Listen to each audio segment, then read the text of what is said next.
Segundo libro de los Macabeos. Capítulo 1. A los hermanos judíos que viven en Egipto, los saludan sus hermanos judíos que están en Jerusalén y en la región de Judea, deseándoles paz y felicidad. Que Dios los llene de bienes y recuerde su alianza con Abraham, Isaac y Jacob, sus fieles servidores. Que dé a todos corazón para adorarlo y cumplir su voluntad con gran generosidad y con ánimo sincero, que les abra el corazón a su ley y a sus preceptos y les dé la paz. Que escuche sus súplicas y se reconcilie con ustedes y no los abandone en tiempo de desgracia. Esto es lo que estamos ahora pidiendo por ustedes. El año 169, siendo rey Demetrio, nosotros los judíos les escribimos en el peor momento de las pruebas que estábamos soportando en esos años. Y les decíamos, Jasón y sus partidarios han traicionado la causa de la tierra santa y del reino, quemaron las puertas del templo y derramaron sangre inocente. Pero suplicamos al Señor y hemos sido escuchados. Hemos ofrecido un sacrificio con flor de harina, hemos encendido las lámparas y presentado los panes. Por eso ahora les escribimos para que celebren la fiesta de las tiendas en el mes de Casleu, de este año 188. Los habitantes de Jerusalén y Judea, sus ancianos y Judas saludan y desean prosperidad a Aristóbulo, profesor del rey Ptolomeo, de la raza de los sacerdotes ungidos, y a los judíos que están en Egipto. Salvados por Dios de grandes peligros, le damos gracias porque nos vino en ayuda contra el propio rey. Él mismo derribó a los que combatían contra la ciudad santa, su jefe partió para Persia con un ejército al parecer invencible, pero los sacerdotes de la diosa Nanaa le tendieron una trampa y lo mataron en su templo. Antíoco, y con él sus amigos, llegaron a ese lugar con el pretexto de desposarse con la diosa, pero querían apoderarse a título de dote de sus grandes riquezas. Los sacerdotes de Nanaa las expusieron y él se presentó con unas pocas personas en el recinto sagrado. Pero, en cuanto entró Antíoco, cerraron el templo. Abrieron la puerta secreta en el techo y, a pedradas, aplastaron al jefe. Descuartizaron los cadáveres y, cortándoles las cabezas, las arrojaron a los que estaban fuera. En todo esto sea bendito nuestro Dios, que ha entregado los impíos a la muerte. Estando a punto de celebrar el día. Pues, cuando nuestros padres fueron llevados a Persia, los sacerdotes piadosos de entonces tomaron brasas del altar y las escondieron secretamente en el fondo de un pozo seco, con tanta cautela que el lugar quedó ignorado de todos. Pasados muchos años, cuando a Dios le pareció bien, Nehemías, despedido por el rey de Persia, mandó que los descendientes de los sacerdotes que habían escondido el fuego, lo fueran a buscar. Pero, como ellos informaron que no habían encontrado fuego, sino un líquido espeso, él les mandó que lo sacaran y trajeran. Cuando estuvo dispuesto el sacrificio sobre el altar, Nehemías mandó a los sacerdotes que rociaran con aquel líquido la leña y lo que habían colocado sobre ella. Cumplida la orden y pasado algún tiempo, el sol, que antes estaba nublado, volvió a brillar y se encendió una llama tan grande que todos quedaron maravillados. Mientras se consumía el sacrificio, los sacerdotes rezaban y, con ellos, todos los asistentes, Jonatán comenzaba y los demás, con Nehemías, respondían. La oración era la siguiente: Señor, Señor Dios, Creador de todo, temible y fuerte, justo y misericordioso, tú, Rey único y bueno, de Casleu la purificación del templo, nos ha parecido conveniente informarlos para que también ustedes celebren la fiesta de las tiendas y recuerden el fuego aparecido cuando Nehemías, el que construyó el templo y el altar, ofreció sacrificios. Tú, solo generoso, solo justo, todopoderoso y eterno, que salvas a Israel de todo mal, que elegiste a nuestros padres y los santificaste, acepta este sacrificio por todo tu pueblo Israel. Guarda tu heredad y santifícala. Reúne a los nuestros dispersos, da libertad a los que están esclavizados entre las naciones, vuelve tus ojos a los despreciados y humillados, para que conozcan los paganos que tú eres nuestro Dios. Reprime a los que nos oprimen, nos insultan y nos tratan con desprecio. Planta a tu pueblo en tu lugar santo, como dijo Moisés. Los sacerdotes cantaban los himnos. Cuando se consumieron las víctimas del sacrificio, Nehemías mandó derramar el líquido sobrante sobre unas grandes piedras. Hecho esto, se encendió una llamarada, pero fue vencida por el resplandor de la llamarada del altar, y se apagó. El hecho se divulgó y se dijo al rey de los persas que en el lugar donde los sacerdotes deportados habían escondido el fuego, había aparecido aquel líquido con el que los compañeros de Nehemías habían quemado el sacrificio. Entonces el rey, después de comprobar tal hecho, mandó levantar una cerca y decretó que sería lugar sagrado. El rey daba ese líquido a quienes quería favorecer y ellos se lo retribuían con regalos. Los compañeros de Nehemías llamaron a aquel lugar Neftar, que significa purificación, pero muchos lo siguieron llamando Nafta.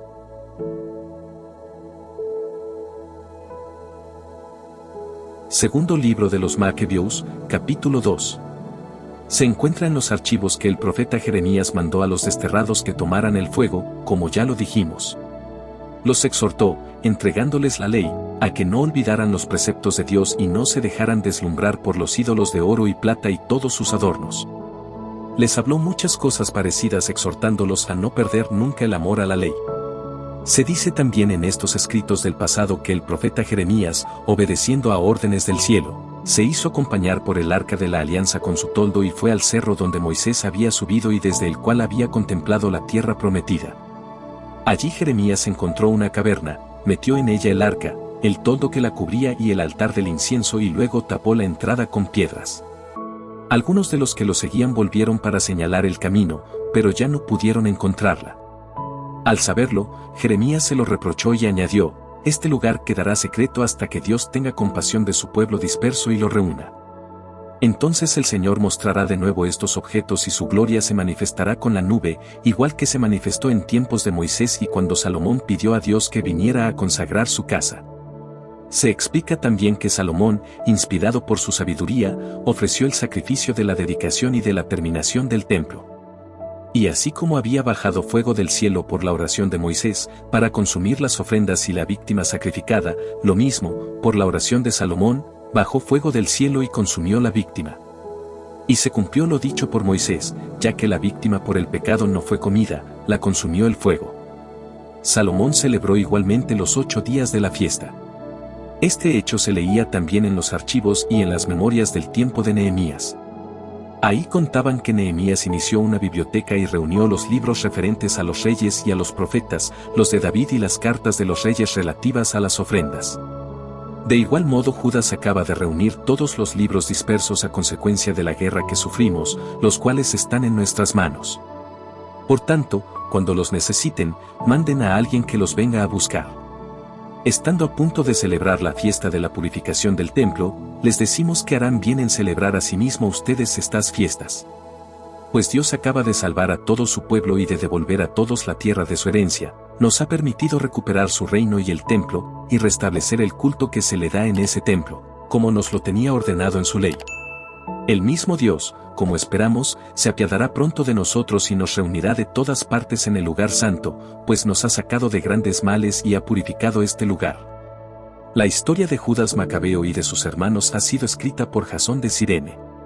Relató la purificación del templo del Altísimo, la dedicación del altar, las guerras contra Antíoco Epífanes y su hijo Eupator, y las manifestaciones celestiales en favor de los que combatieron viril y gloriosamente por el judaísmo.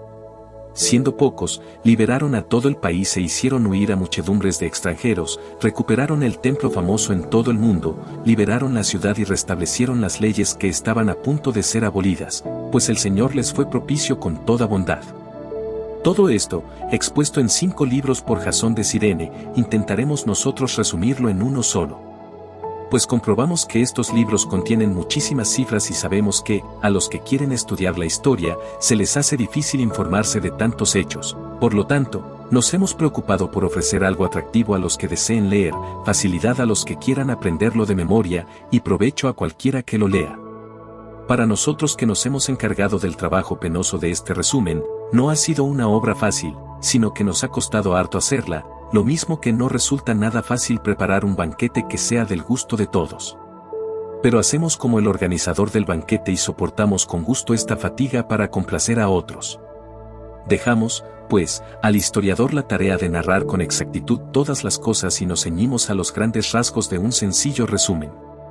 Pues, así como el arquitecto de una casa nueva tiene que preocuparse de toda la construcción, en tanto que los pintores y decoradores solo se preocupan de lo que se refiere a su oficio, así es lo que nos sucede a nosotros. Analizar los pormenores, debatir los puntos discutibles, dedicar mucho tiempo a los detalles, corresponde al historiador, pero al que intenta adaptarla se le permite resumir y no presentar una narración completa de los hechos. Vamos, pues, a empezar la narración sin alargar lo dicho anteriormente, pues sería absurdo alargarse en lo que precede la historia y ser breves en la narración de la historia misma. Capítulo 3. Mientras la ciudad santa gozaba de una paz completa y las leyes eran observadas lo mejor posible, gracias a la piedad del sumo sacerdote Onías y su repudio a toda maldad, hasta los reyes honraban el lugar santo y lo enriquecían con magníficos regalos. Así, por ejemplo, Seleuco, rey de Asia, pagaba de su dinero los gastos de los sacrificios. Pero un tal Simón, sacerdote de la tribu de Bilgá, administrador del templo, se enemistó con el sumo sacerdote porque decía que a él le correspondía la fiscalización de los mercados de la ciudad. No pudiendo vencer a Onías, se fue a Apolonio de Tarso, gobernador de Selecidia y Fenicia, y le comunicó que el tesoro de Jerusalén estaba repleto de riquezas incontables, que había allí una cantidad inmensa de dinero, que nada tenía que ver con los gastos que demandaban los sacrificios, y era fácil que todo eso llegara a manos del rey.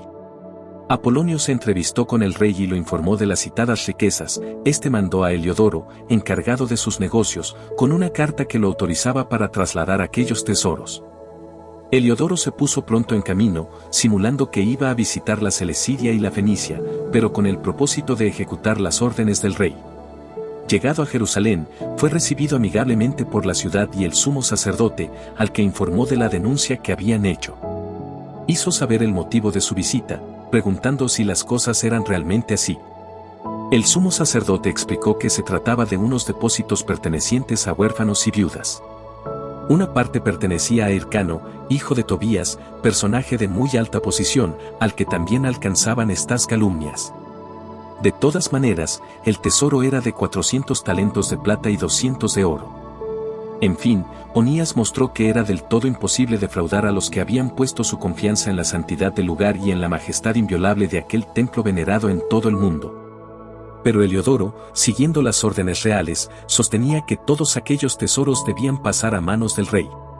En el día señalado para proceder a hacer el inventario, reinaba en toda la ciudad una gran conmoción.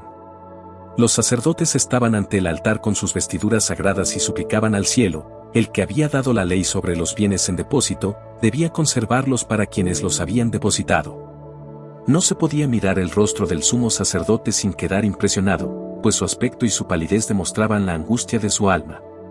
Le invadía una especie de temor que le hacía temblar de pies a cabeza, mostrando a quienes lo observaban el dolor de su corazón. De las casas salía la gente en tropel con gran confusión para suplicar todos juntos por el lugar santo, que iba a ser profanado. Las mujeres, ceñidas de saco desde los pechos, llenaban la calle. Las más jóvenes, que no debían todavía salir a la calle, unas corrían hacia las puertas, otras subían a los muros y otras se asomaban por las ventanas. Todas, levantando las manos al cielo, tomaban parte en la súplica. Uno se sentía conmovido al ver aquella muchedumbre postrada desordenadamente en tierra y al sumo sacerdote muy angustiado. Mientras ellos suplicaban al Señor Todopoderoso para que guardara intactos y seguros los depósitos del templo para aquellos que los habían entregado, Heliodoro comenzó a ejecutar lo que había decidido. Estaba ya con su guardia junto al tesoro, cuando el Señor de los Espíritus y de todo poder hizo que se produjera una gran manifestación, y todos los que con Heliodoro se habían atrevido a acercarse, pasmados ante el poder de Dios, quedaron sin fuerza ni coraje. Se les apareció un caballo con una riquísima montura y, sobre él, un terrible jinete, lanzándose con ímpetu levantó contra Heliodoro sus patas delanteras. El jinete parecía tener armadura de oro. Aparecieron también dos jóvenes robustos y muy hermosos, magníficamente vestidos, que, poniéndose a ambos lados de Heliodoro, lo azotaban sin cesar, moliéndolo a golpes. Heliodoro cayó en tierra envuelto en una gran oscuridad, entonces lo tomaron y lo llevaron en una camilla. Así fue sacado, incapaz de poderse valer por sí mismo, aquel que poco antes había entrado orgulloso con gran séquito y escolta en el tesoro. Todos reconocieron claramente el poder de Dios. A consecuencia de la intervención divina se quedó mudo y no tenía esperanza de salvar su vida. Los judíos, mientras tanto, bendecían al Señor, que había llenado de gloria su lugar santo. El templo, poco antes inundado de temor y miedo, se llenó de gozo y alegría por la extraordinaria manifestación de Dios. Luego, algunos de los familiares de Heliodoro pidieron a Onías que invocara al Altísimo para que él concediera la gracia de vivir al que estaba como muerto. El sumo sacerdote, por su parte, temía que el rey sospechara alguna maquinación de los judíos contra Heliodoro y ofreció un sacrificio por su salud. Mientras el sumo sacerdote ofrecía el sacrificio de expiación, se aparecieron otra vez a Heliodoro los mismos jóvenes, vestidos de la misma manera, y poniéndose ante él le dijeron: «Da gracias al sumo sacerdote Onías, pues por él te concede el Señor la gracia de vivir, y tú, que has sido azotado por orden del cielo, haz saber a todos la grandeza del poder de Dios». Dicho esto, desaparecieron. Heliodoro, después de ofrecer al Señor un sacrificio y de orar largamente a aquel que le había perdonado la vida, se despidió de Onías y volvió con sus guardias donde el rey. Allí empezó a dar testimonio de las obras del Dios Altísimo, que había visto con sus propios ojos. El rey preguntó a Heliodoro a quién podría mandar de nuevo a Jerusalén para realizar lo que él no había hecho. Heliodoro le respondió: «Si tienes algún enemigo a quien quieras eliminar, envíalo allá y lo verás regresar maltrecho, si es que puede regresar, pues seguramente hay un poder divino en ese lugar. El mismo que habita en el cielo lo vigila y lo guarda, hiriendo de muerte a quienes penetran en él para profanarlo». Esto es lo que ocurrió a Heliodoro y así fue como se salvó el tesoro. Capítulo 4. Simón, antes mencionado, delator de los tesoros del templo y traidor a la patria, calumniaba a Onías como si él hubiera maquinado lo que había espantado a Heliodoro y fuera la causa de lo que andaba mal. Incluso se atrevió a acusar de conspirador contra el Estado al que era el mayor bienhechor de la ciudad, defensor de sus compatriotas y celoso observante de las leyes. La enemistad entre ellos vino a ser tal, que incluso partidarios de Simón cometieron crímenes. Onías vio los peligros que entrañaba aquella rivalidad intolerable. Incluso Apolonio, hijo de Menesteo, gobernador de Selecidia y Fenicia, instigaba a Simón al mal. Por eso fue donde el rey, no para acusar a sus conciudadanos, sino por el bien de toda la nación, pues veía que era imposible pacificar la situación y detener las locuras de Simón sin la intervención del rey. Cuando el rey Seleuco dejó la presente vida, su hijo Antíoco, por sobrenombre Epífanes, le sucedió en el trono. Entonces Jasón, hermano del sumo sacerdote Onías, usurpó su puesto, después de prometer al rey, en una conversación, 360 talentos de plata y 80 de otras rentas. Se comprometió, además, a firmar el pago de otros 150, si le daba facultad para instalar por su cuenta un gimnasio y un centro para la promoción cultural de la juventud y para conceder a varios habitantes de Jerusalén los derechos. Con el consentimiento del rey y con el poder en su mano pronto fue arrastrando a sus compatriotas a las costumbres de los griegos. Renunció a los privilegios que los reyes habían concedido a los judíos por medio de Juan, padre de Eupólemo, el que hizo la embajada de amistad y alianza de romanos y judíos. Suprimió las instituciones legítimas e introdujo costumbres nuevas contrarias a la ley. Así, pues, muy gustoso fundó un gimnasio bajo la misma fortaleza e indujo a lo mejor de la juventud a educarse al modo griego. El paganismo se propagó por la influencia de Jasón, que tenía más de impío que de sumo sacerdote. Las costumbres griegas estaban tan de moda, que los sacerdotes ya no demostraban interés por el servicio del altar. Despreciaban el santuario y descuidaban los sacrificios, y, en cuanto empezaba el lanzamiento del disco, corrían al estadio para tomar parte en competencias atléticas prohibidas por la ley. No apreciaban en nada los usos de sus padres y tenían por muy superiores los valores de los griegos. Con esto se pusieron a sí mismos en una situación difícil, pues aquellos que tomaban como modelos y cuyas costumbres querían imitar en todo vinieron a ser sus enemigos y tiranos. Porque no se violan impunemente las leyes divinas, el periodo siguiente lo manifestará. Cuando se celebraron en Tiro los juegos quinquenales, en presencia del rey, el criminal Jasón envió como representantes a algunos, ciudadanos antioquenos, de los habitantes de Jerusalén y les encargó 300 dracmas de plata destinadas al sacrificio a Heracles. Estos representantes, al llegar, expresaron que no convenía emplear el dinero en este sacrificio y pidieron que se gastara en otras cosas. A la sola iniciativa de ellos se debió que aquel dinero, enviado para el sacrificio a Heracles, se empleara en la construcción de trirremes. Antíoco había enviado a Egipto a Apolonio, hijo de Menesteo, para representarlo en la entronización del rey Filometor. Cuando Antíoco supo que aquel se había convertido en su adversario político, se preocupó de su seguridad, por eso, pasando por Yafe, se presentó en Jerusalén. Fue muy bien recibido por Jasón y por toda la ciudad, e hizo su entrada entre aclamaciones y antorchas. Después se fue con sus tropas a Fenicia. 3 años después, Jasón envió a Menelao, hermano del ya mencionado Simón, para llevar el dinero al rey y gestionar la negociación de asuntos urgentes. Menelao se hizo presentar al rey, a quien impresionó por su aire de persona de autoridad, y logró el cargo de sumo sacerdote, ofreciendo 300 talentos de plata más que Jasón. Así, provisto del mandato real, regresó sin nada digno de un sumo sacerdote, sino más bien con el furor de un cruel tirano y la rabia de una fiera salvaje. Jasón, que, por su parte, había usurpado el cargo a su hermano, ahora suplantado por otro, tuvo que huir al país de Amán. Menelao tenía el poder, pero nada pagaba del dinero prometido al rey, aunque Sóstrato, comandante de la fortaleza, se lo reclamaba, pues el rey lo había encargado de cobrar los impuestos. Así que el rey mandó a llamar a ambos. Menelao dejó como su reemplazante a su hermano Lisímaco y Sóstrato a Crax, jefe de los chipriotas. Mientras tanto, sucedió que los habitantes de Tarso y de Malos se sublevaron porque sus ciudades fueron cedidas como regalo a Antioquida, concubina del rey. Inmediatamente, partió el rey para restablecer el orden, dejando en su lugar a Andrónico, uno de sus ministros. Menelao pensó aprovechar aquella oportunidad y robó algunos objetos de oro del templo, que regaló a Andrónico. También logró vender otros en Tiro y en las ciudades de los alrededores.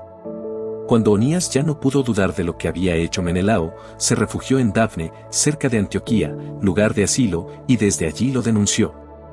Por esto, Menelao, a solas con Andrónico, lo incitaba a que acabara con Onías. Andrónico fue donde Onías y se ganó con engaño su confianza, estrechando su mano y dándole la mano con juramento, persuadió a Onías, aunque a este no le faltaban sospechas, a salir de su refugio, e inmediatamente le dio muerte, sin respeto alguno de la justicia. Por este motivo, no solo los judíos sino también gente de otra nacionalidad se indignaron y se apenaron por el injusto asesinato de aquel hombre. Cuando el rey volvió de las regiones de Selecidia, los judíos de Jerusalén, junto con los griegos que eran partidarios de la justicia, fueron a verlo para quejarse por el asesinato de Onías. El rey se conmovió y se puso triste, e incluso lloró al recordar la personalidad y la noble conducta del difunto. Se enojó con Andrónico y le quitó inmediatamente su cargo. Luego ordenó que le rasgaran las ropas y lo condujeran, atravesando toda la ciudad, hasta el lugar donde había cometido el asesinato de Onías, y allí mismo ordenó que le echaran fuera de este mundo, dándole así Dios la pena merecida. Lisímaco cometió muchos robos sacrílegos en Jerusalén con el consentimiento de Menelao, y, como la cosa se supo, la multitud se amotinó contra Lisímaco, después que muchos objetos de oro ya habían salido de la ciudad. Cuando Lisímaco vio al pueblo sublevado y enfurecido, armó 3000 hombres e inició la represión violenta, poniendo por jefe a un tal Aurano, hombre ya de edad y de muy poca cabeza.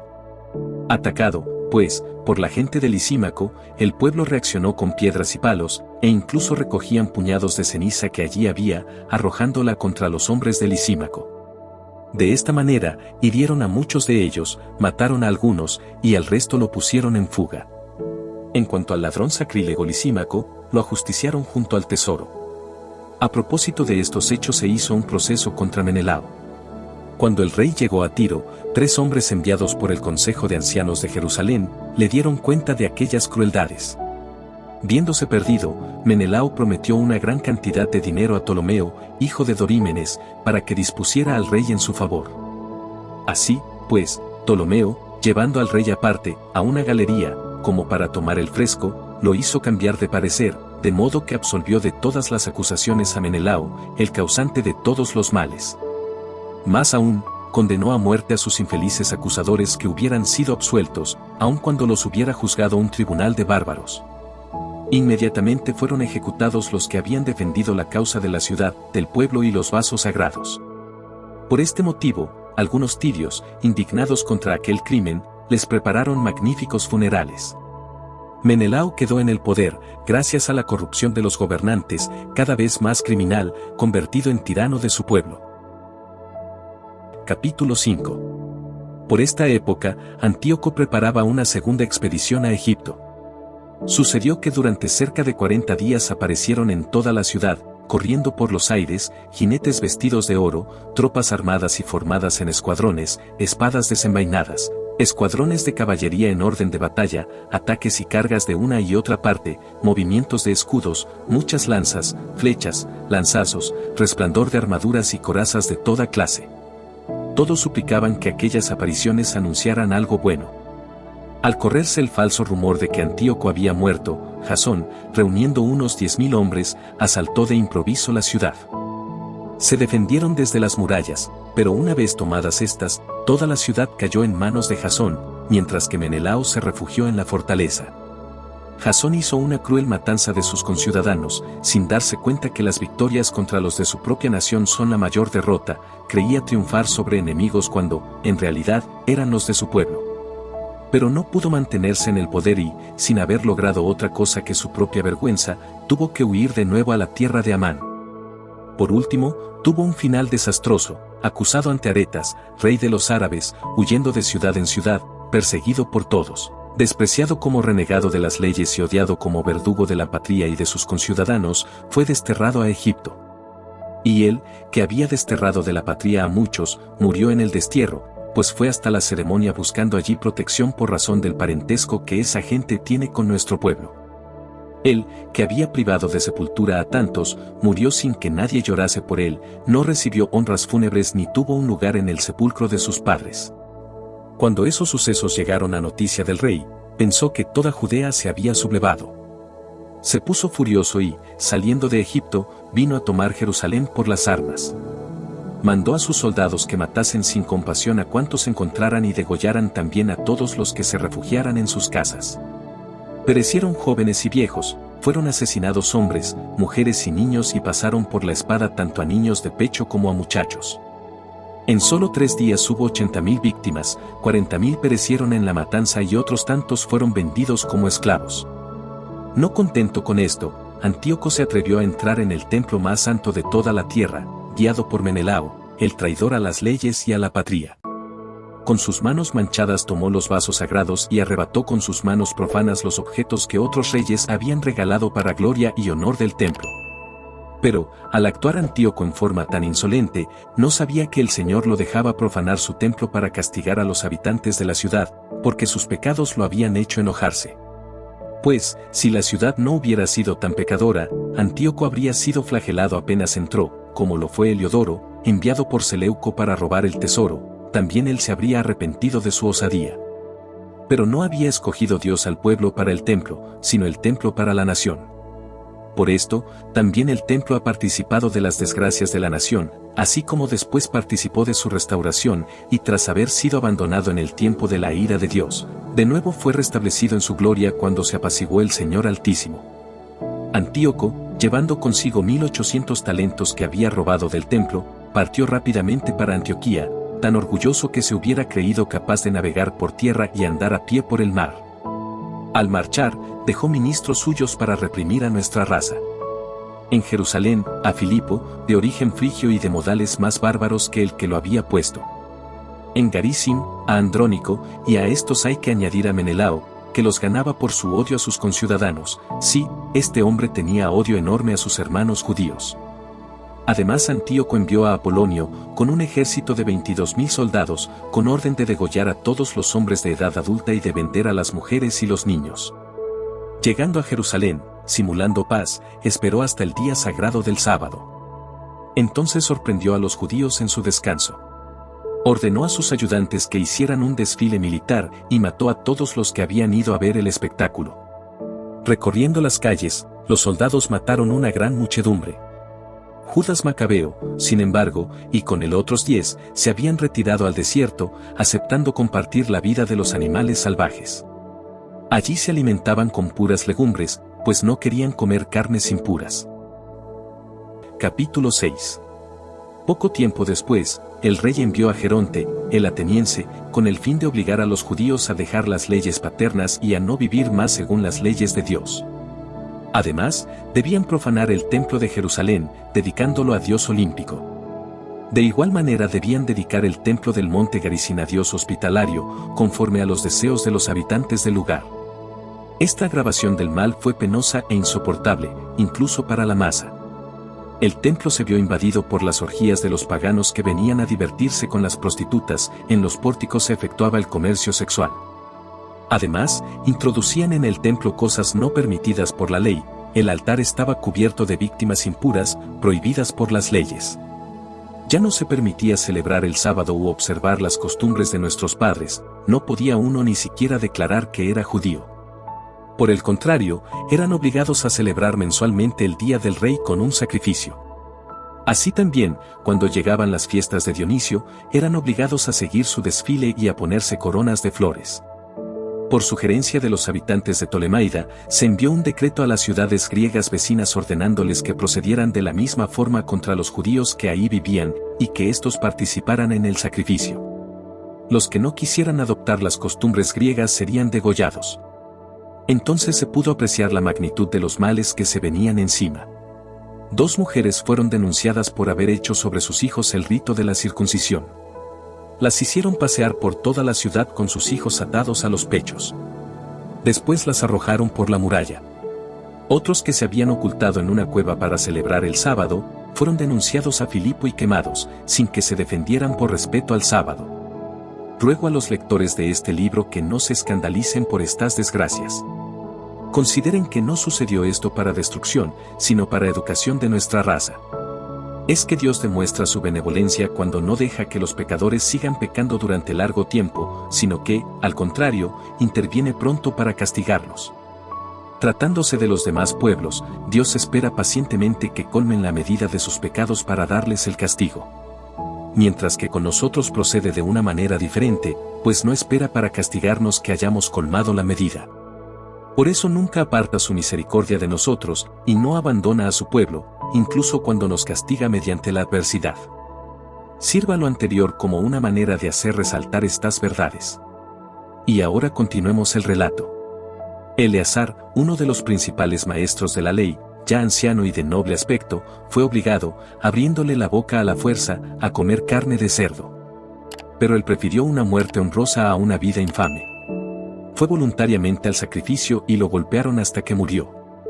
Escupió el pedazo de carne con valentía, como lo deben hacer los que no desean hacer cosas prohibidas, aun a riesgo de perder la vida.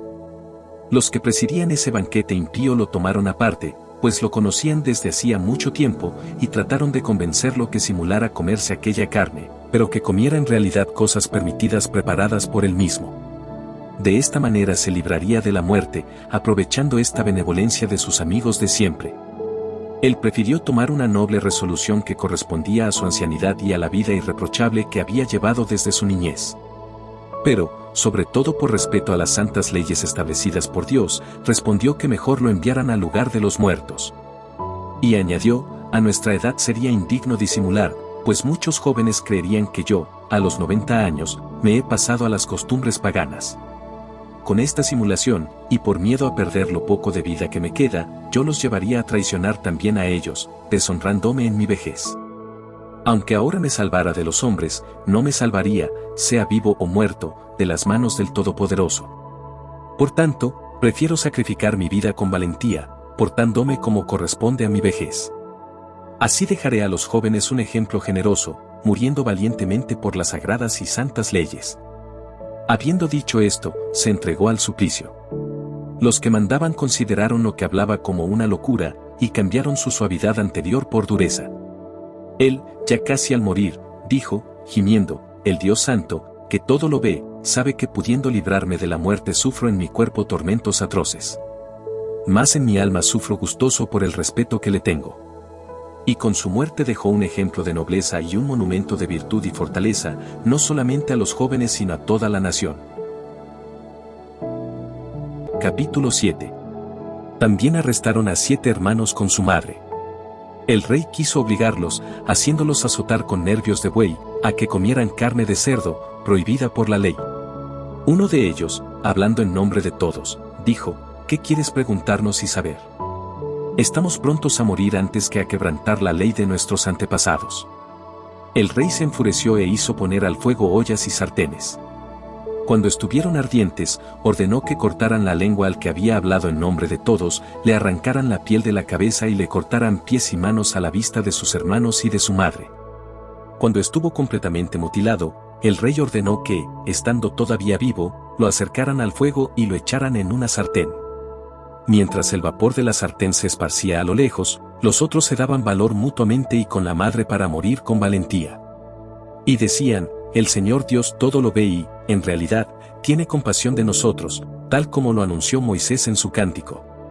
En él dice claramente, el Señor tendrá piedad de sus servidores.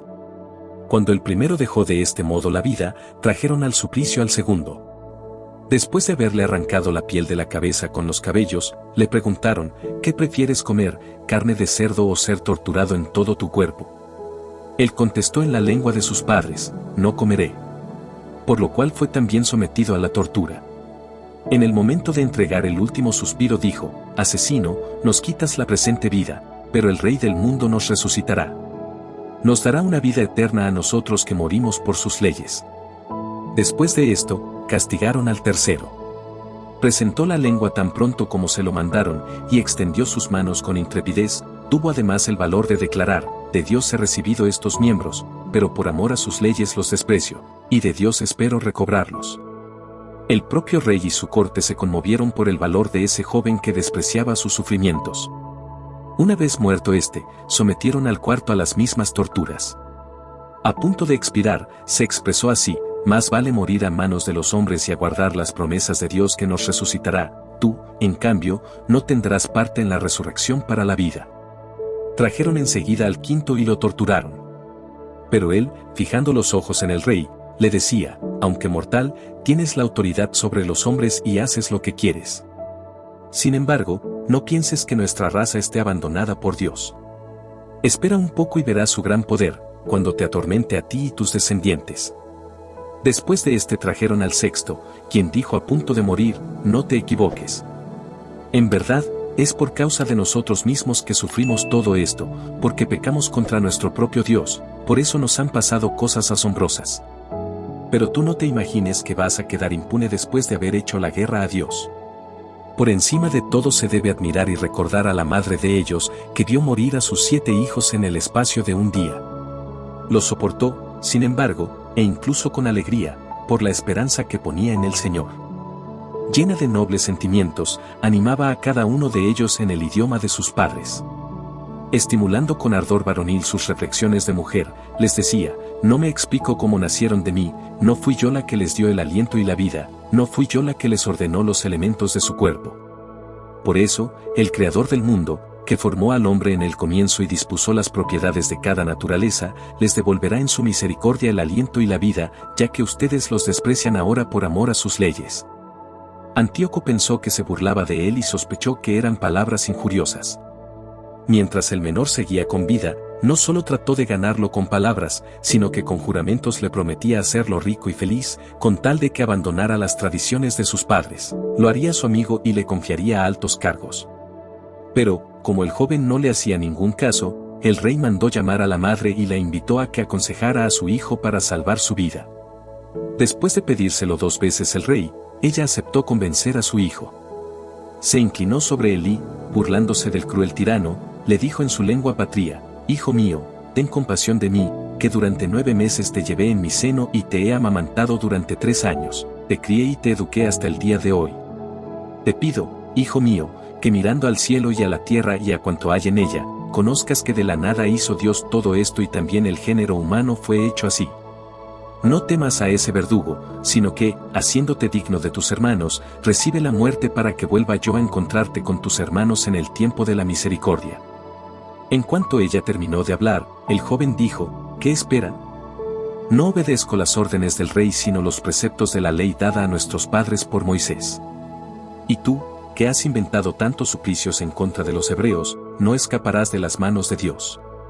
Sepas que nosotros padecemos por nuestros pecados, es verdad que nuestro Señor, que vive, está por breve tiempo enojado para castigarnos y corregirnos, pero de nuevo se reconciliará con sus siervos. Y tú, el más criminal e impío de los hombres, no te pongas orgulloso, ni te dejes arrastrar por tus vanas esperanzas. No levantes tu mano contra los hijos del cielo, porque todavía no has escapado del juicio de Dios, que todo lo puede y todo lo ve. Ahora mis hermanos han terminado de sufrir un breve tormento por una vida que no se agotará, están ahora en la amistad de Dios. Tú, en cambio, sufrirás las penas merecidas por tu soberbia.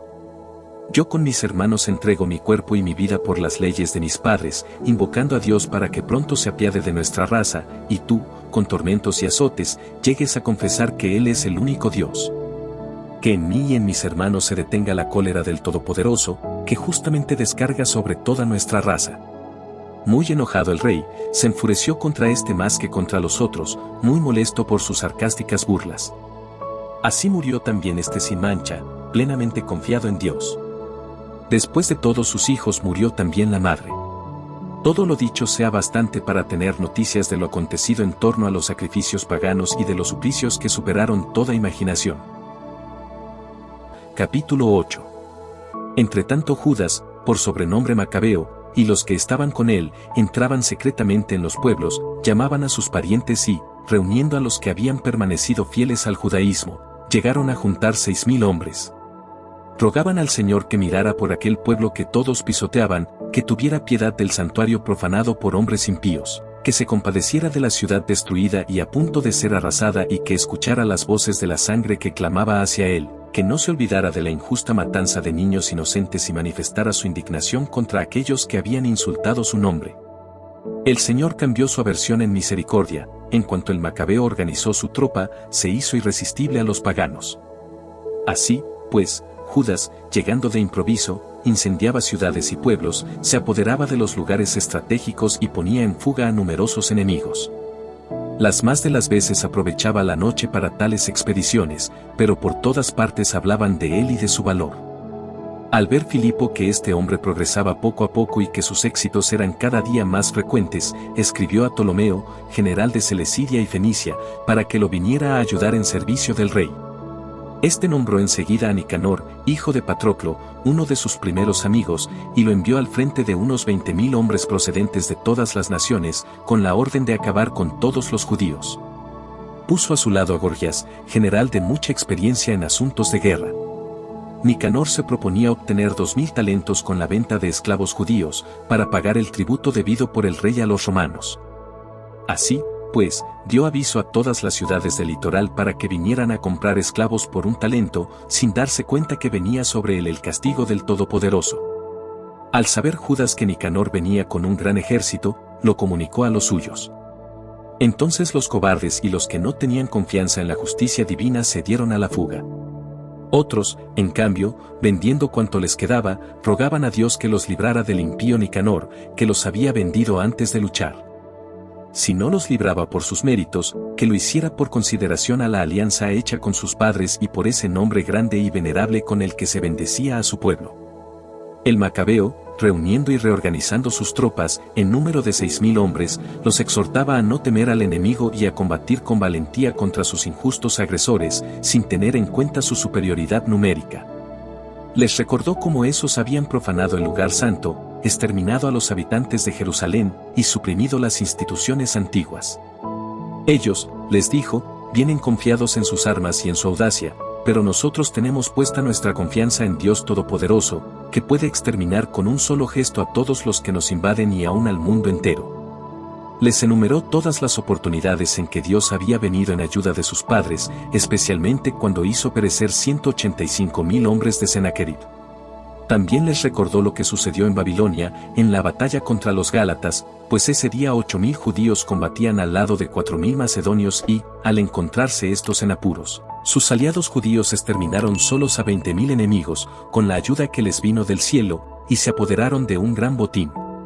Los animó con estas palabras y los dispuso a morir por las leyes y por la patria. Entonces, dividió el ejército en 4 cuerpos. Al frente de cada uno, puso a sus hermanos, Simón, José y Jonatán, con 1.500 hombres cada uno. Mandó leer el libro sagrado y dio como contraseña, auxilio de Dios. Luego él mismo, al frente del primer batallón, cayó sobre Nicanor, hiriendo y mutilando a muchos. El resto se dio a la fuga.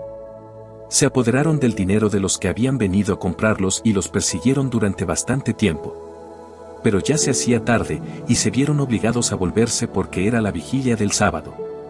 Esta fue la razón por la cual dejaron de perseguir a sus enemigos. Recogidas las armas y los despojos del enemigo, celebraron el sábado en aquel día en que Dios empezaba a manifestarles su misericordia. Pasado el sábado, repartieron parte del botín entre los que habían sido torturados, las viudas y los huérfanos. Lo demás se lo repartieron entre ellos y los suyos. Hecho esto, pidieron al Señor misericordioso, en una oración pública, que se reconciliara definitivamente con sus siervos. Después, en un encuentro con el ejército de Timoteo y Báquides mataron a más de 20.000 hombres y se adueñaron de ciudades fortificadas. Repartieron los abundantes despojos por partes iguales entre ellos mismos, los que habían sido torturados, los huérfanos, las viudas y los ancianos. Las armas tomadas al enemigo se guardaron cuidadosamente en lugares seguros, el resto del botín lo llevaron a Jerusalén. Mataron al jefe de los guardias de Timoteo, hombre muy criminal que había hecho mucho mal a los judíos. Después, mientras celebraban la victoria en Jerusalén, quemaron vivos a los que habían quemado las puertas del templo, incluso a Calístenes, que se había refugiado en una casita. Así le dieron el pago merecido por su impiedad. El 3 veces criminal Nicanor, que había traído miles de negociantes para comprar a los judíos, quedó humillado con el auxilio de Dios por aquellos mismos que él había despreciado.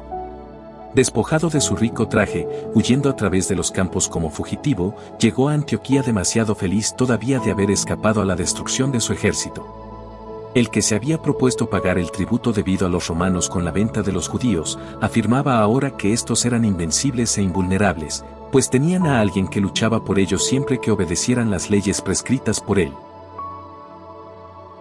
Capítulo 9. Por aquel tiempo, Antíoco tuvo que retirarse apresuradamente de las regiones persas. Había entrado a una ciudad llamada Persépolis, pero, cuando pretendió saquear el templo y apoderarse de la ciudad, los habitantes se amotinaron y tomaron las armas contra él. Los del lugar echaron a Antíoco y a los suyos, que huyeron muy avergonzados. Al llegar a Ecbátene le informaron de lo ocurrido en Israel a sus 2 generales, Nicanor y Timoteo. Enfurecido, se propuso hacer pagar a los judíos la ofensa que acababa de recibir en Persépolis cuando lo obligaron a huir. Mandó al conductor de su carro que apresurara la marcha y no parara hasta terminar el viaje. Ya el juicio de Dios venía sobre él, pues, orgulloso, decía, en cuanto llegue a Jerusalén la convertiré en un cementerio de judíos. Pero el Señor que todo lo ve, el Dios de Israel, lo castigó con una enfermedad incurable de carácter interno. Acababa de hablar cuando sintió en su estómago un dolor insoportable y comenzó a ser torturado en todo su cuerpo. Esto era totalmente justo para quien había torturado de igual manera a otros con un sinnúmero de suplicios nuevos. Pero no por eso se puso menos arrogante. Enfurecido contra los judíos, dio orden de apresurar aún más la marcha. Pero, como su carro corría muy fuerte, Antíoco cayó y se le descompuso todo el cuerpo. Poco antes pensaba dominar con su orgullosa superioridad desde las montañas hasta el mar. Ahora tenía que ser llevado en una camilla, dando a todos testimonio evidente del poder de Dios. Tan podrido estaba su cuerpo que hasta gusanos tenía y sus carnes, vivas aún, caían a pedazos entre desgarramientos y dolores. Su fetidez era intolerable y apartaba a todo el ejército. Nadie se acercaba al que poco antes pensaba tocar los astros del cielo con la mano. Solamente entonces, torturado por aquellas llagas, comenzó a decaer su soberbia. Al ver que sus dolores aumentaban se dio cuenta que era un castigo de Dios. Ni él mismo podía soportar su fetidez. Decía, es justo someterse a Dios. El mortal no debe igualarse a él. Y el desdichado oraba a Dios, cuando éste ya no quería compadecerse de él.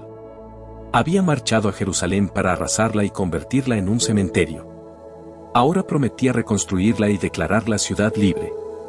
Ofrecía además igualar con los atenienses a aquellos judíos a los cuales había negado sepultura y que habían de ser arrojados junto con sus hijos a las fieras. Había saqueado el templo y profanado el lugar sagrado.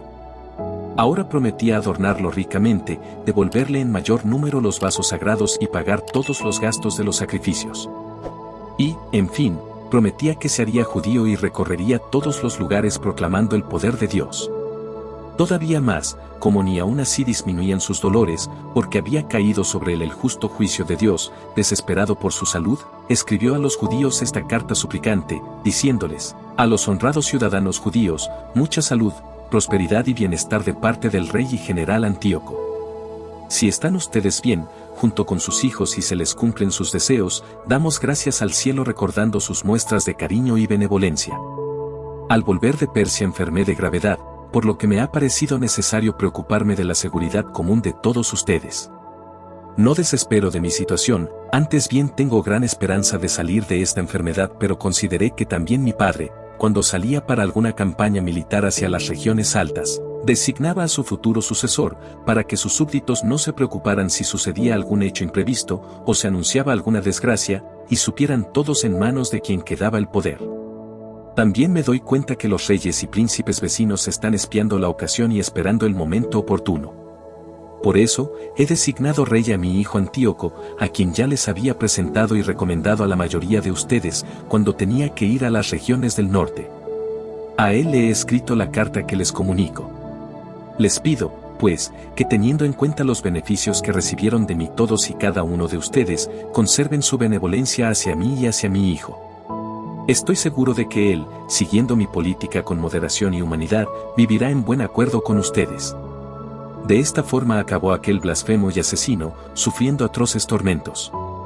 Murió entre montañas y en tierra extraña, con una muerte miserable. Su compañero Filipo transportó su cuerpo y, luego, se retiró a Egipto, a la corte de Ptolomeo Filometor, porque temía al hijo de Antíoco. Capítulo 10. Con la ayuda de Dios, el Macabeo y los suyos se apoderaron del templo y de la ciudad. Destruyeron los altares levantados por los extranjeros en las plazas, así como en los recintos sagrados. Purificado el templo, hicieron otro altar y, después de sacar fuego del pedernal, ofrecieron sacrificios tras 2 años de interrupción. De nuevo, quemaron incienso, prendieron las lámparas y colocaron los panes de la presencia. Hecho esto, tirados en el suelo, le pedían al Señor que no les mandara más tales desgracias y que, si llegaban de nuevo a pecar, los corrigiera con suavidad y no los entregara, otra vez, en manos de extranjeros blasfemos y feroces. Sucedió que la purificación del templo tuvo lugar en la misma fecha en que los extranjeros lo habían profanado, es decir, el 25 del mes de Casleu.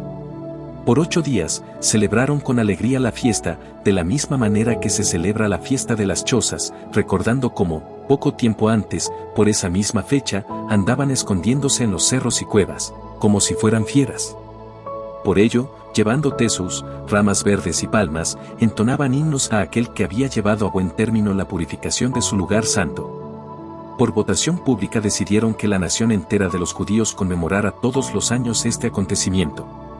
Acabamos de decir cuál fue el fin de Antíoco llamado Epífanes. Vamos ahora a narrar los acontecimientos sucedidos bajo Antíoco Eupator, hijo del impío, resumiendo las desgracias debidas a las guerras. En efecto, una vez heredado el reino, puso al frente de sus asuntos a Lisias, también general supremo de Celesiria y Fenicia. Pues bien, Ptolomeo, llamado Macrón, fue el primero en hacerles justicia a los judíos, y, conmovido por las injusticias que con ellos se cometían, trató de solucionarles satisfactoriamente todos sus problemas. Pero los amigos del rey Eupator tomaban pretexto de esto para acusarlo ante el rey. Lo llamaban continuamente traidor, recordando que había abandonado la isla de Chipre, que Filometor le había confiado, para pasarse al partido de Antíoco Epífanes. Al no poder desempeñar con decoro tan alto cargo, desesperado, se envenenó y así acabó con su vida. Fue entonces cuando Gorgias, nombrado general de aquellas regiones, comenzó a pagar tropas que hostigasen sin tregua a los judíos. Entonces, también los idumeos, dueños de fortalezas muy importantes, hostigaban a los judíos y, acogiendo a los fugitivos de Jerusalén, procuraban prolongar la guerra. Los partidarios del Macabeo, después de suplicar y pedir al Señor que viniera a combatir a su lado, atacaron las fortalezas de los idumeos. Dieron el asalto y las plazas fuertes cayeron en su poder. Rechazaron a los que peleaban en la muralla, degollando a cuantos caían en sus manos, y mataron más de 20.000 hombres. No menos de 9.000 se refugiaron en 2 torres muy bien fortificadas con todo lo necesario para resistir un asedio prolongado. El Macabeo, dejando a Simón, José Zaqueo y a los que con ellos estaban, con fuerzas suficientes para mantener el asedio, se marchó donde más falta hacía su presencia. Los hombres de Simón, seducidos por la avaricia, se dejaron comprar a precio de plata por los de las torres y a cambio de 60.000 monedas permitieron que escapara un cierto número de ellos. Apenas el macabeo lo supo, reunió a los jefes del pueblo y acusó a esos hombres por haber vendido a sus hermanos por dinero y haber dejado escapar libres a sus enemigos. Los condenó a muerte por traidores y enseguida se apoderó de las torres. Mató a más de 20.000 en las dos fortalezas, dando así feliz remate a las empresas que había emprendido. Timoteo, que había sido vencido antes por los judíos, reunió numerosas fuerzas extranjeras y un gran número de caballos traídos de Asia y se presentó con la intención de conquistar Judea por las armas. Ante su avance, los hombres del Macabeo, suplicando a Dios, se cubrieron de polvo la cabeza y se vistieron de saco. Y, postrándose al pie del altar, pedían a Dios que se portara bien con ellos y mal con sus enemigos, que se hiciera adversario de sus adversarios, como está escrito en la ley. Terminada la oración, tomaron las armas y se alejaron de la ciudad, pero, cuando llegaron cerca del enemigo, se detuvieron. Apenas salido el sol, se entabló la batalla.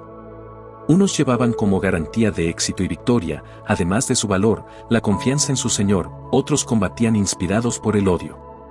En lo más encarnizado de la batalla se aparecieron desde el cielo a los enemigos 5 hombres resplandecientes que, montados sobre caballos con bridas de oro, encabezaban a los judíos. Rodeando al macabeo, lo defendían con sus armas, haciéndolo invulnerable, y al mismo tiempo lanzaban flechas y rayos contra los enemigos, que caían y se dispersaban en el mayor desorden, heridos de ceguera. Murieron 20.500 de a pie y 600 jinetes. Timoteo se refugió en una fortaleza muy bien guardada llamada Gázara, donde mandaba Quereas. Las fuerzas del macabeo asediaron con gran valentía la fortaleza durante 4 días. Los de dentro, confiados en la solidez de la fortaleza, proferían insultos y maldiciones. Cuando amaneció el 5.º día, 20 jóvenes de las tropas del Macabeo, enfurecidos por las blasfemias que oían, se lanzaron valientemente contra la muralla y con salvaje furia mataron a cuantos se les ponían delante. Otros aprovecharon esta diversión para subir también a la muralla, prendieron fuego a las torres y, encendiendo hogueras, quemaron vivos a los blasfemos. Los primeros echaron a tierra las puertas para que entrara el resto del ejército y se apoderaron de la ciudad. Mataron a Timoteo, que se había escondido en un pozo, así como a su hermano Quereas y a Apolófanes. Al término de estas hazañas entonaron himnos y alabanzas al Señor, que había engrandecido a Israel y le había dado la victoria. Capítulo 11.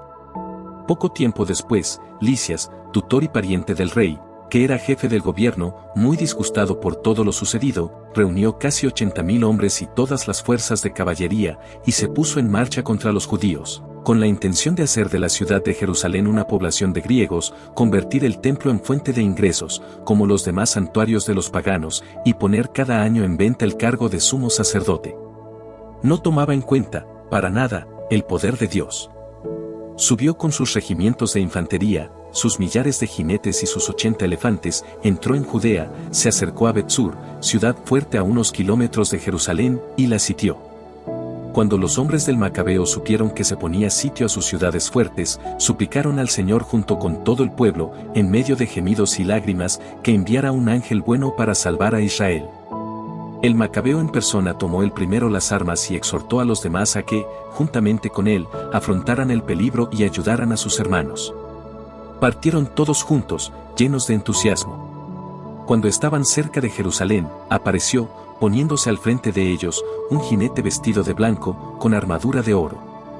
Todos a una voz bendijeron entonces a Dios misericordioso y sintieron enardecerse sus ánimos, dispuestos no solo a acometer a hombres, sino aún a las fieras más salvajes y a murallas de hierro. Avanzaban equipados con este aliado enviado del cielo, pues el Señor se había compadecido de ellos.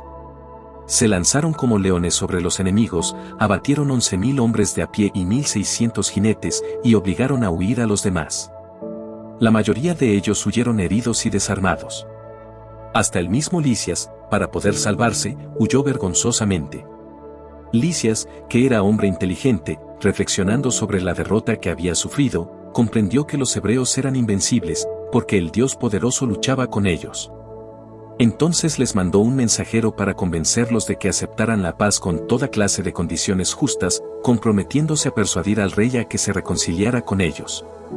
El Macabeo aceptó la oferta de Lisias, mirando el bien común. En efecto, el rey concedió todo cuanto el Macabeo exigió a Lisias por escrito. La carta de Lisias decía así: Lisias, al pueblo judío, salud.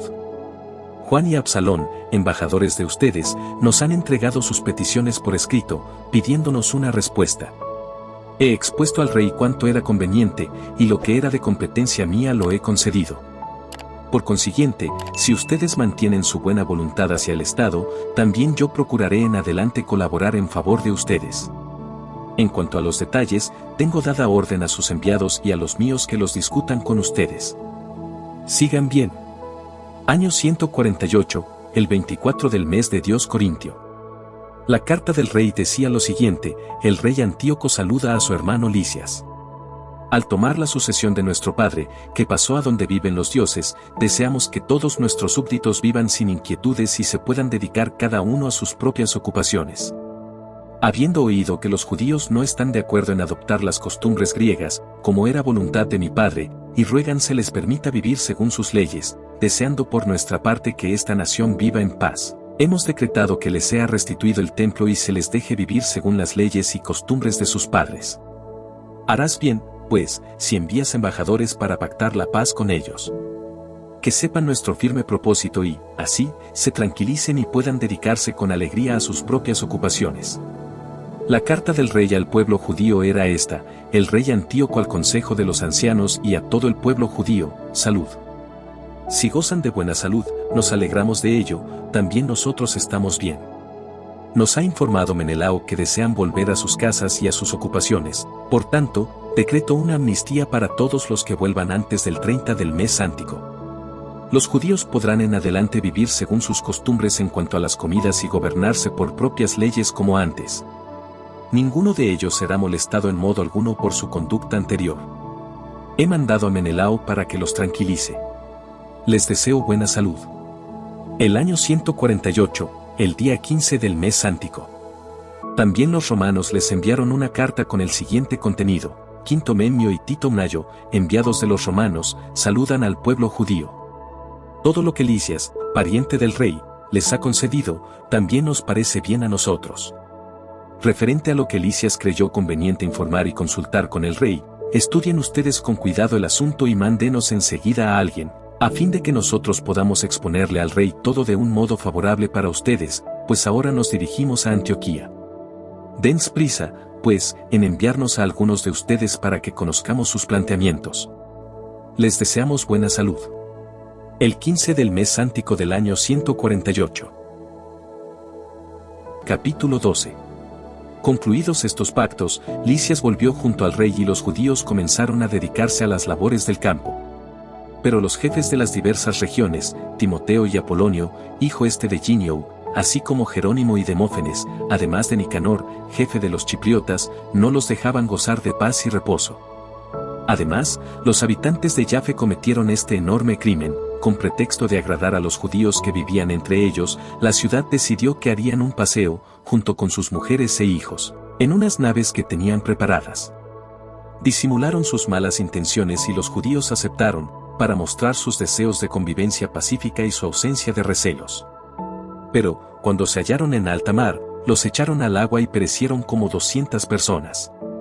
Cuando Judas Macabeo se enteró de la crueldad cometida con sus compatriotas, se lo comunicó a sus hombres, y después de invocar a Dios, justo juez, se puso en camino contra los asesinos de sus hermanos, incendió por la noche el puerto, quemó las embarcaciones y pasó a cuchillo a los que se habían refugiado allí. Pero, como cerraron las puertas, no pudo entrar en la ciudad y se retiró con intención de volver otra vez y exterminar por completo a todos los habitantes de Yafe. Supo, entretanto, que los habitantes de Jamnia querían actuar de la misma forma con los judíos que allí habitaban. Atacó también de noche a los jamnitas e incendió el puerto y las naves. El incendio fue tal que el resplandor se veía desde Jerusalén a distancia de 50 kilómetros.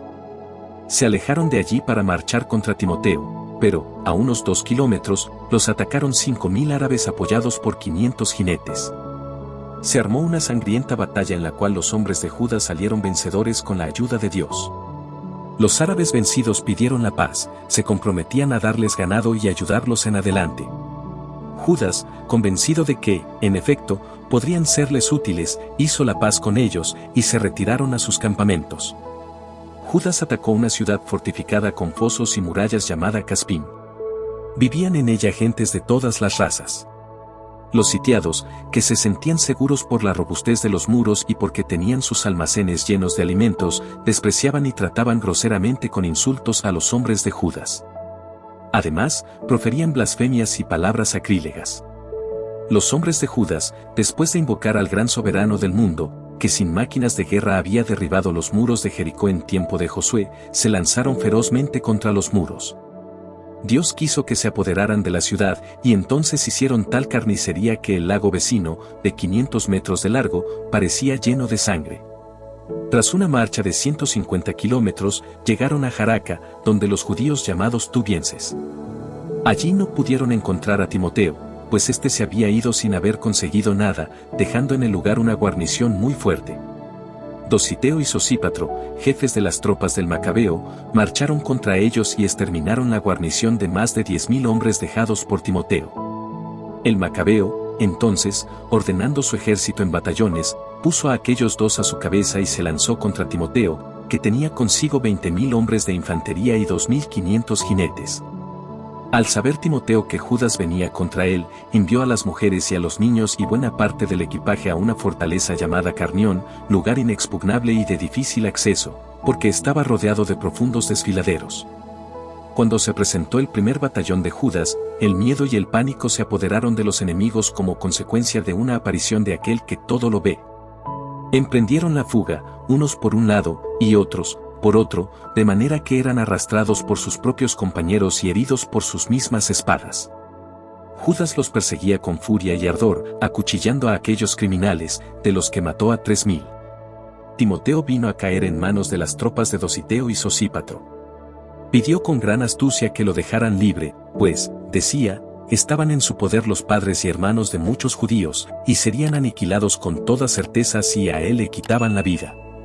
Cuando los hubo convencido, a fuerza de palabras, de que los devolvería sanos y salvos a sus hermanos, lo dejaron libre. Luego partió Judas hacia Carnión y a Targatellón y allí dio muerte a 25.000 hombres.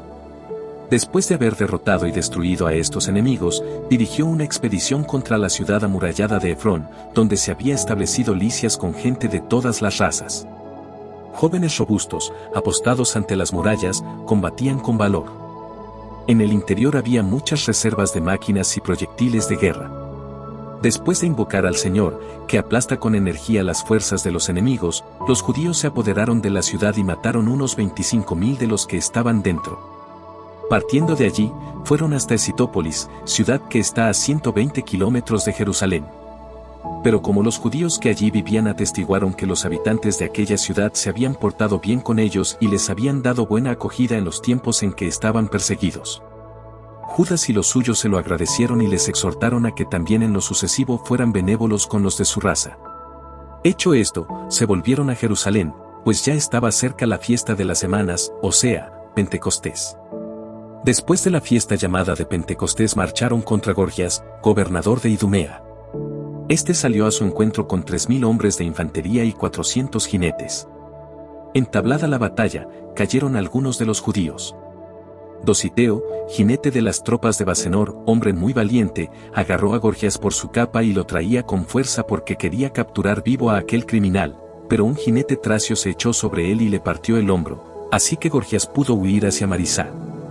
Judas vio que los hombres de Esdrías estaban muy cansados, pues llevaban mucho tiempo luchando. Por eso suplicó al Señor que se hiciera su aliado y los encabezara en el combate.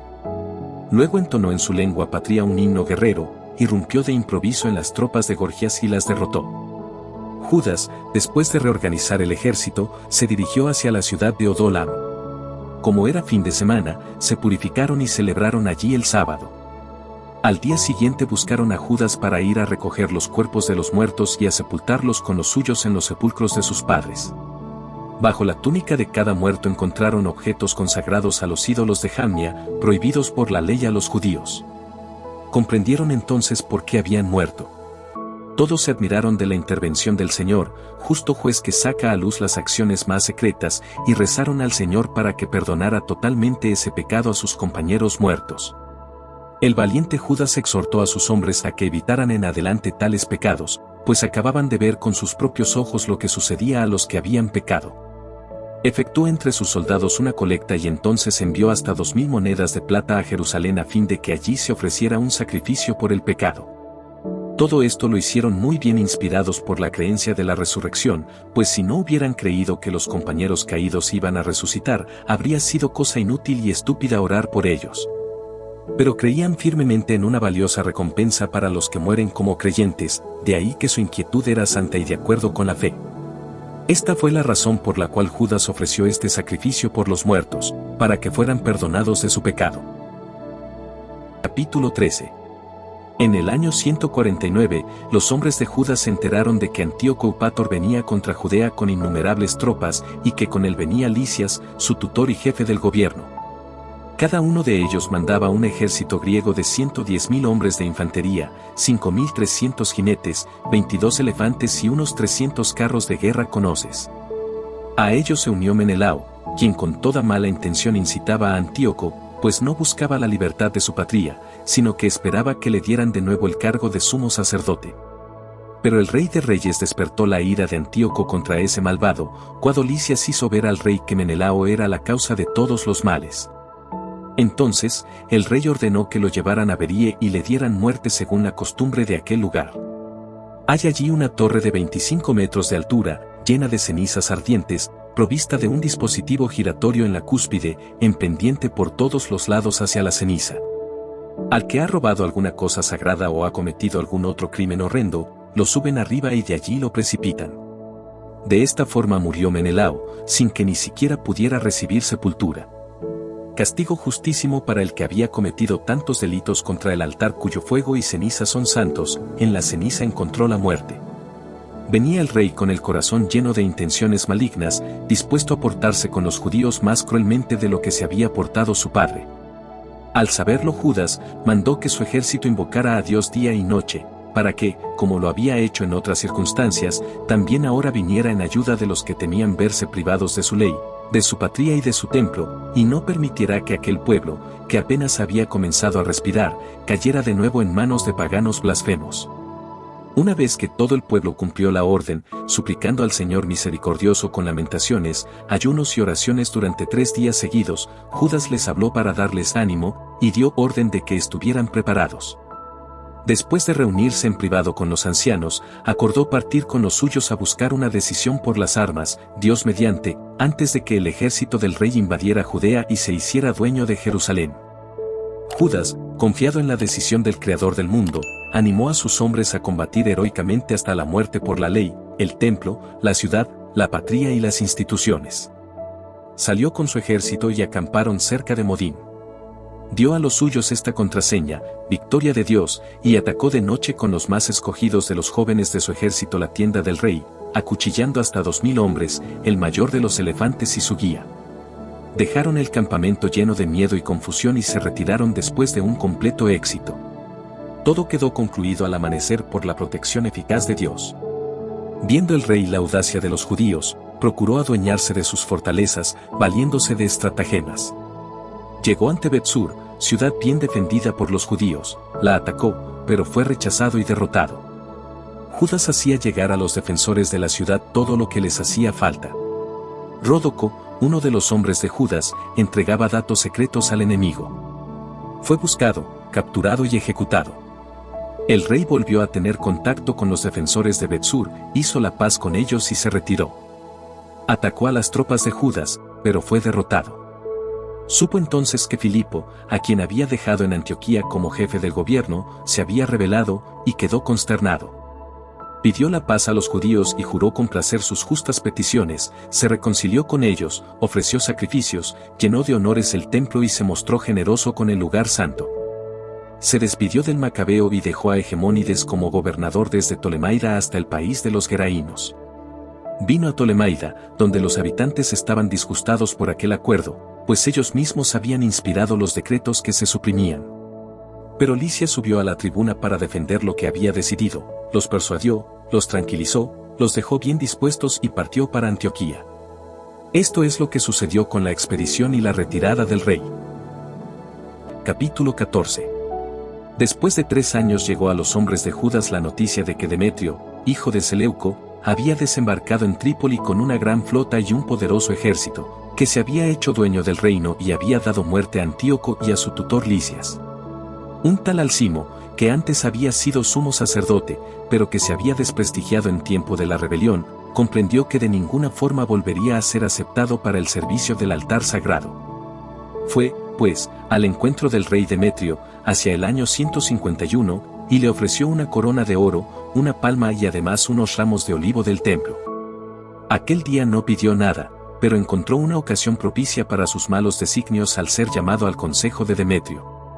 Cuando le preguntaron en qué disposiciones y ánimos se encontraban los judíos, respondió: entre los judíos existe un partido, llamado Asideo, encabezado por Judas Macabeo, que fomenta guerras y rebeliones e impide que se restablezca el orden en el país. Por eso yo fui despojado de la dignidad de mis antepasados, el sumo sacerdocio, y vine aquí, mirando antes que todos los intereses del rey, pero también los de mis compatriotas, pues el fanatismo de esos hombres hunde nuestro pueblo en una gran miseria.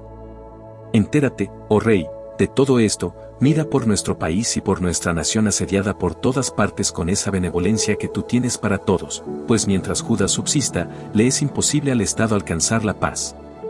En cuanto Alcimo dijo esto, los demás amigos del rey, que sentían aversión hacia Judas, se apresuraron a incitar a Demetrio contra él.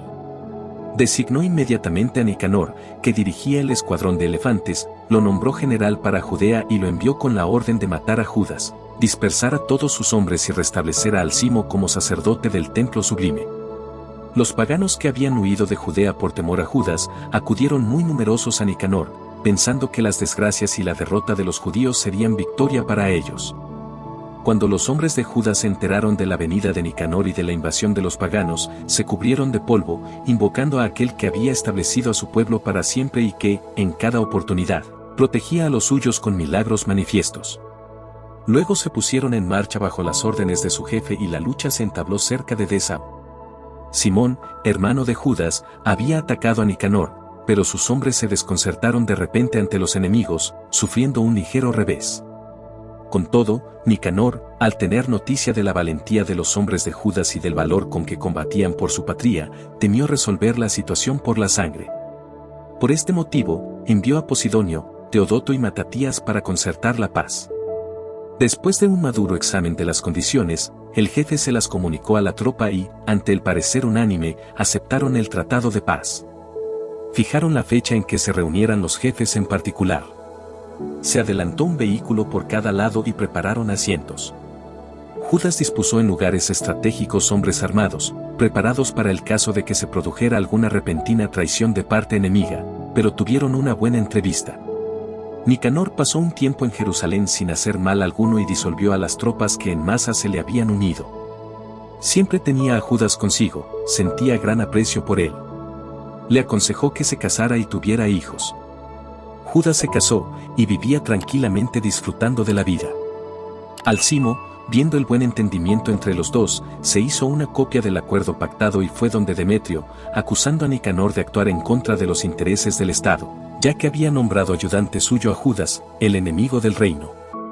El rey, excitado e influenciado por las calumnias de aquel malvado, se enfureció y escribió a Nicanor para comunicarle su disgusto por el pacto y ordenarle que de inmediato le mandara encadenado a Macabeo a Antioquía.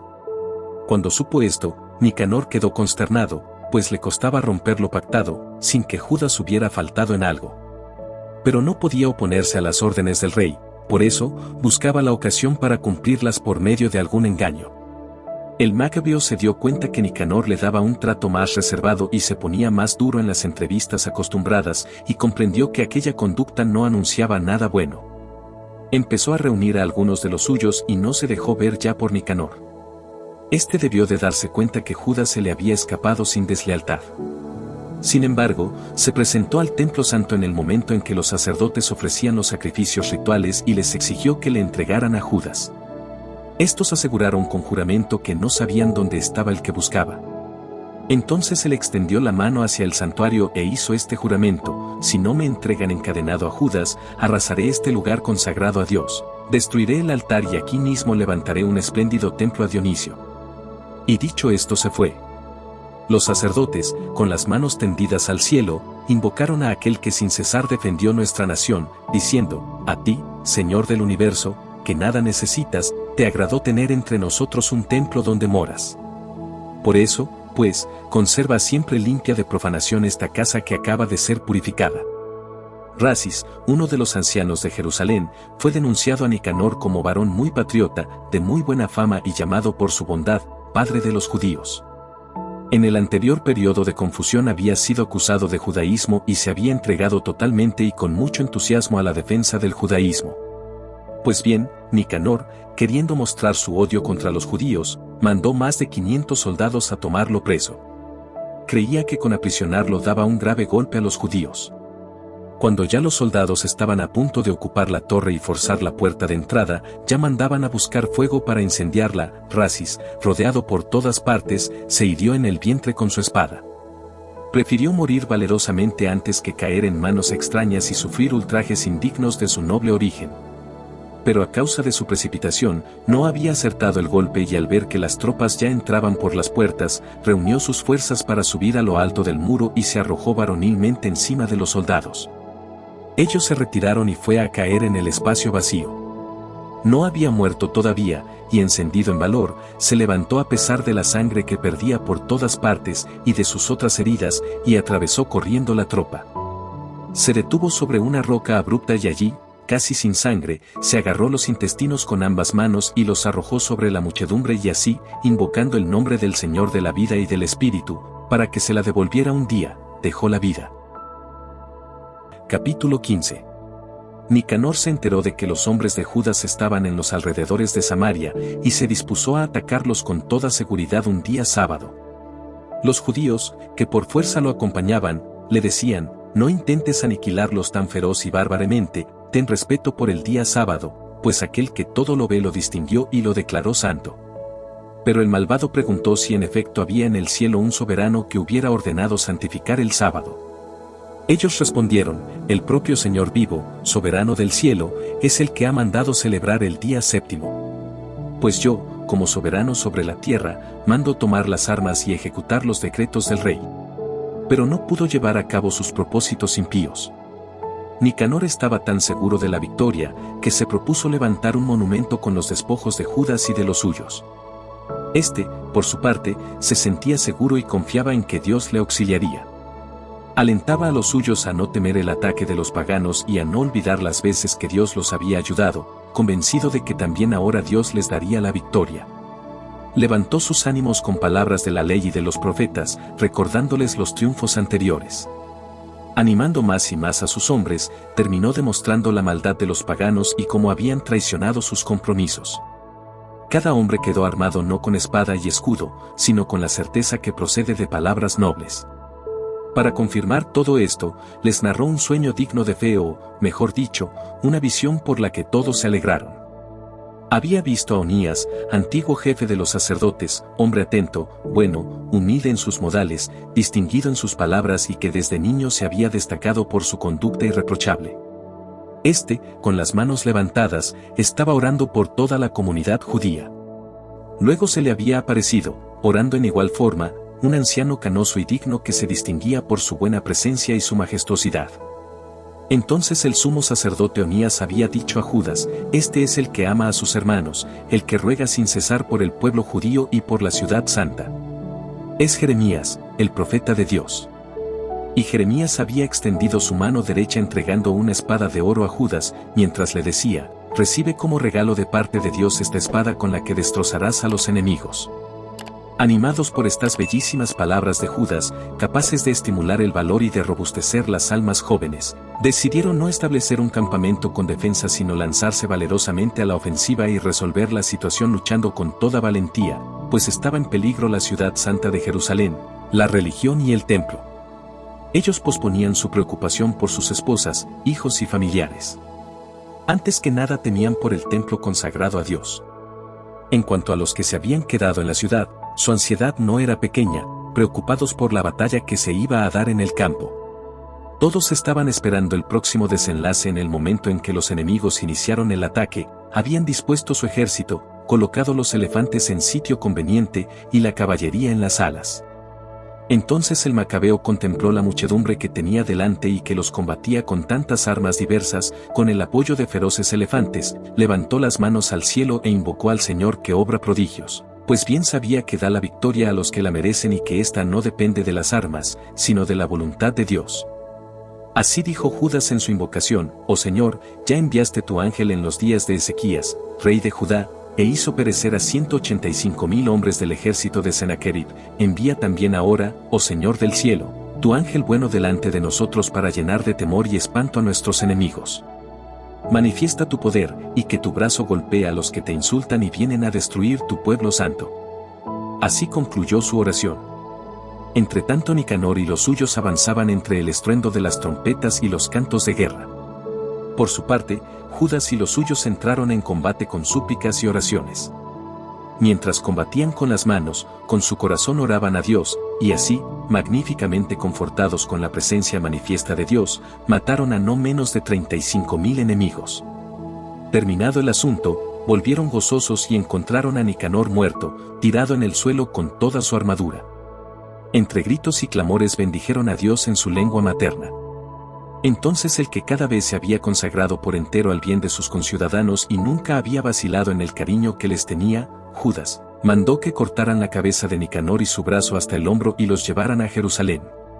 Cuando estuvo allí, convocó a sus compatriotas y a los sacerdotes, se puso ante el altar y mandó a buscar a los de la ciudadela. Les mostró la cabeza del criminal Nicanor y la mano que el malvado había levantado orgulloso sobre la misma casa de Dios. Mandó cortarle la lengua y darla en pedacitos a los pájaros y ordenó colgar la mano frente al santuario para castigarlo de su soberbia. Entonces bendijeron al cielo diciendo: Bendito sea el que no dejó que profanaran su casa santa.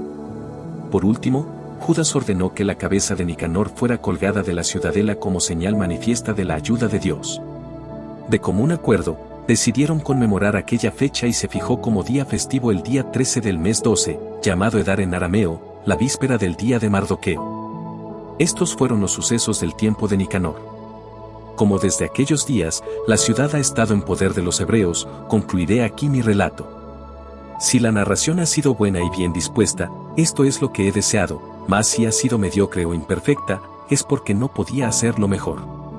Pues sabemos que el placer de los lectores depende del arte con que se dispone el relato y se cuentan los hechos. Pasa igual que para quien toma vino, no vale nada beber vino puro o solo agua, sino que todo el placer y el contento del que bebe depende del arte con que se mezcló el vino con agua. Esta será mi última palabra.